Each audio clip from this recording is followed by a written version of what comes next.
It feels very strange that half of the amount of years that I was looking back on, since I made my 20 years in gaming videos, have now passed.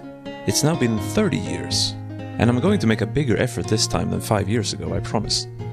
It all began when I got my NES with Super Mario Bros. 3 on Christmas Eve 1991, and I got a Game Boy with Super Mario Land the following year.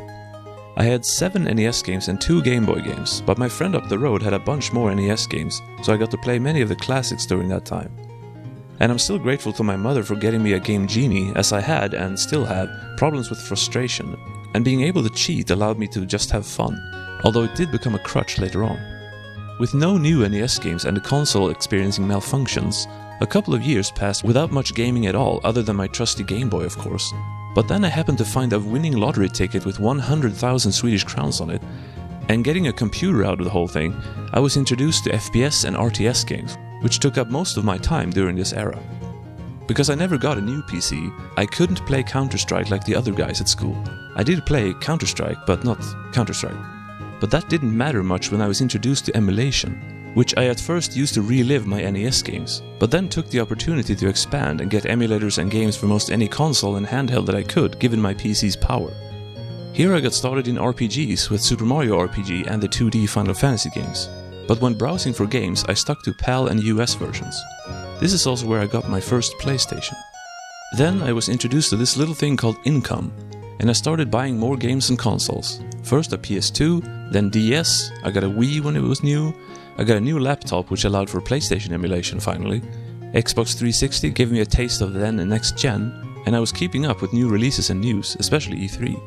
From 2005 to 2010 or so, I was like any other gamer, the most mainstream time in my gaming life. But then something started to happen.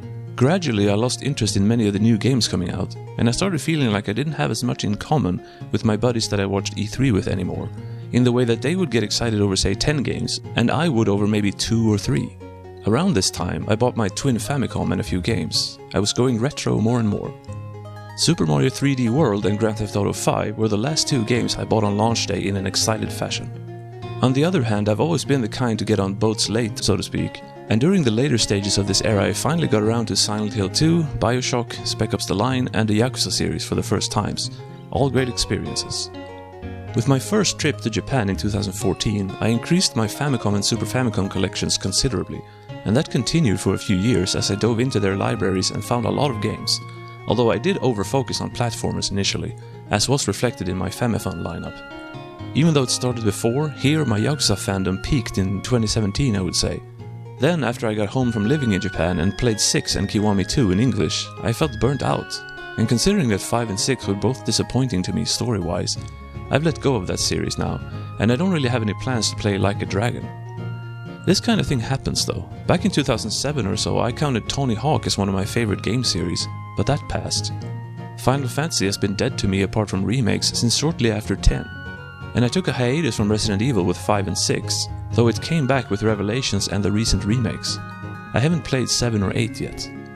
One series that I've seen as extremely reliable used to be Grand Theft Auto, but it's hard to say that now seeing as there hasn't been a new game since 2013, only new versions of it.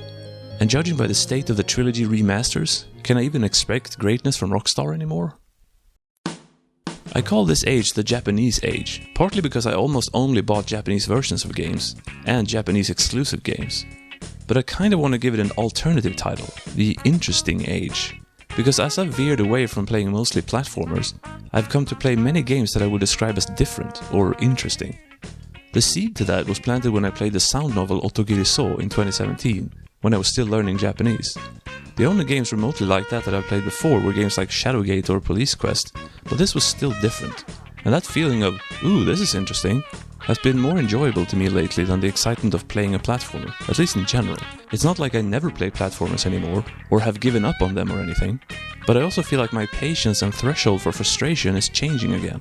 Earlier on, when I used to get real frustrated real fast, I would turn to cheats. Then I entered a period where I could balance it pretty well, and I ended up beating hard games like Ninja Gaiden and Contra.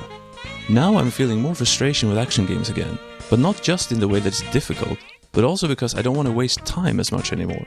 I don't want to be stuck on the same level for an hour, and I don't want to grind for levels for hours either. Of course, adventure games, which is my new thing, has a different problem, me not being smart enough to figure out what to do, but there are guides for that. In November 2020, I decided I have bought too many games without playing them. I made a list of my backlog and starting playing through them. Some I've had to give up on, like when I got game over in Super Bonk 2 at the final boss after a long boss rush. I didn't want to redo all that again. Or in Gambare Goemon Uchu Kaizoku Akugingu, when I persevered through a super annoying wire swinging level to make it to the last stage, only to give up on an even more annoying wire swinging level. But still, I've finished most of the games I set out to finish. Here's some examples.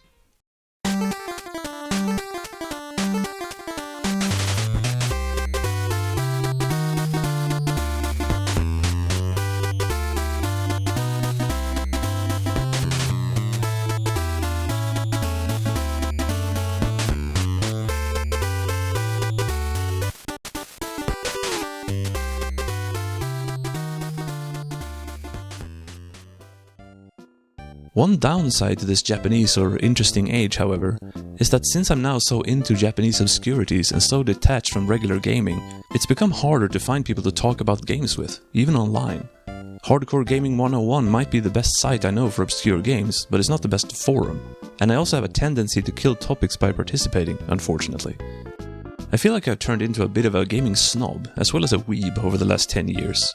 Not too much in the current modern gaming landscape interests me. Show me Returnal and I'd rather play Deca Voice on the PS2.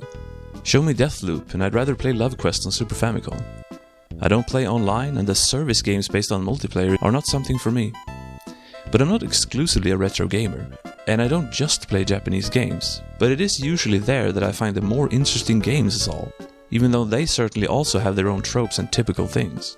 At the moment, I don't see any games that make buying a PlayStation 5 worth it. But Disaster Report 5 is on the horizon, and Grand Theft Auto 6 will come out someday? At least I can emphatically state that I'm nowhere near done playing games. My backlog is still hefty, and I don't think it'll ever stop growing. Right now it's adventure and story-based games, but who knows what it'll be in the future.